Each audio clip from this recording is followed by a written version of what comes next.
Kalimat "janganlah kita jatuh ke dalam dosa" yang sama tepat diberikan kepada bangsa Israel yang berulang kali mengecewakan hati. Tuhan bukannya beribadah kepadanya, mereka malah beribadah kepada banyak ilah.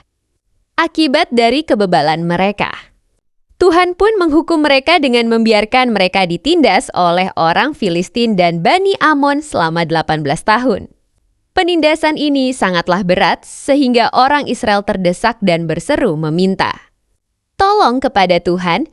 Mereka mengakui bahwa mereka telah berdosa karena meninggalkan Tuhan dan menyembah para Baal. Namun, Tuhan mengingatkan siapa yang telah menyelamatkan mereka dan kepada siapa mereka beribadah. Mendengar jawaban itu, mereka menjadi makin terdesak dan berpasrah kepadanya. Melihat kesungguhan hati mereka untuk berbalik kepadanya, Tuhan pun berbelas kasihan kepada mereka.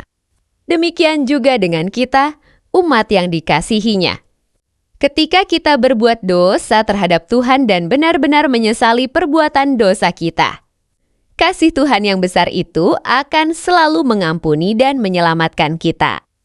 Ia tidak pernah menginginkan kita untuk melakukan kesalahan yang sama dan Ia selalu menantikan pertobatan kita. Karena itu, sebagai orang yang telah diampuni, kita harus sadar dan tidak berpura-pura lupa akan kasih Tuhan kepada kita. Janganlah kita dengan sengaja menutup telinga kita dari firman-Nya dan mata kita dari karya-Nya. Kita harus berkomitmen untuk mau dituntun oleh Tuhan supaya kita bisa mengalahkan godaan dunia yang begitu menyenangkan dan memuaskan hidup kita. Janganlah kita memberi kesempatan kepada iblis untuk membuat kita mengikuti dosa. Tetapi mintalah pimpinan Tuhan agar kita bisa sepenuhnya merdeka dari dosa.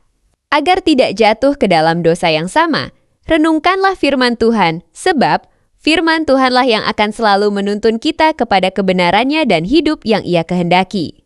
Marilah kita memberi diri kita kepada Tuhan supaya kita pun hidup hanya di dalam Tuhan saja. Mari kita berdoa bersama. Tuhan Yesus, hari ini kami datang dengan hati yang mau diajar. Kami mengakui bahwa godaan dunia ini begitu menyenangkan dan seringkali membuat kami tergoda. Bantulah kami, Tuhan, supaya kami tidak memberi kesempatan sedikit pun kepada iblis untuk menjerat kami dalam dosa. Berikanlah kami komitmen yang teguh untuk selalu mau dituntun oleh Roh-Mu. Ya Tuhan, kami rindu hidup sepenuhnya merdeka dari belenggu dosa. Jagalah hati dan pikiran kami, agar kami tidak jatuh ke dalam dosa yang sama berulang kali. Tolong kami rajin merenungkan firman-Mu setiap hari. Sebab hanya firman-Mu yang sanggup menuntun kami kepada kebenaran dan kehidupan yang Engkau kehendaki bagi kami. Kami menyerahkan seluruh hidup kami kepadamu. Hidupkanlah kami hanya di dalam Engkau saja, supaya kami semakin serupa dengan Kristus dan hidup bagi kemuliaan nama-Mu. Dalam nama Tuhan Yesus Kristus, kami berdoa. Amin.